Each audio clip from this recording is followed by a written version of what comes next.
And how do you contact them, you think? Well, we're going to need a press release. And we're going to talk about that real quick. A press release is an official statement delivered to members of the news media for the purpose of providing information, an official statement, or making an announcement.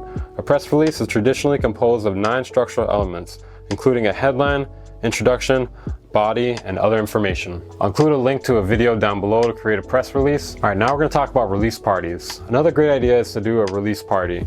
This doesn't even have to be something you do out in the real world. Say a quarantine is happening in the world and you only have access to the internet.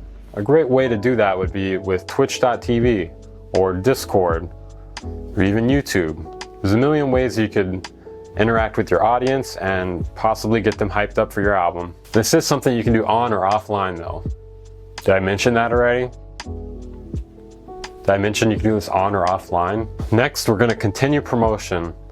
Once you release a song and you've done all these hype posts all the way up to the song release, and you've shared your snippets and all these good things, your music video, got your premiere, the battle's not over yet. You gotta let more people know. You gotta let your friends know that don't know yet.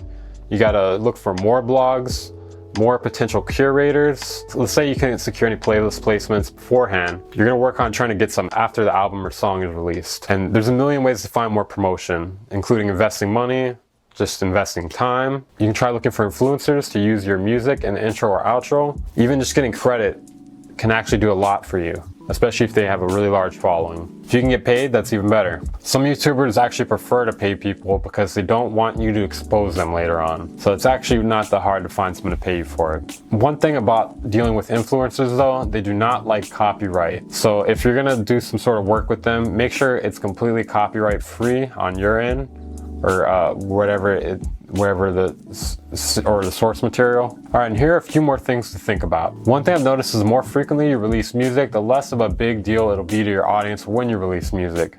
So you may want to try to find the ideal timing, or even lack of timing, to keep them on their toes and keep them excited. If someone releases a new song every week, people are going to eventually stop caring unless there's something to make them care about that. But not all audiences are the same. Once a month might be better, once a day, once every 2 months, maybe not at all. All things are worth keeping in mind. I think you should definitely experiment with release schedules, because I have heard people say to release once a week. I feel like that's too frequent to even get a premiere at any point. Unless you can actually keep that going for a very long period of time, then you might actually shock people just based on the endurance. There's a lot to think about. So I suggest experiment with release schedules. All right, now let's talk about SoundCloud reposts real quick. Buying reposts.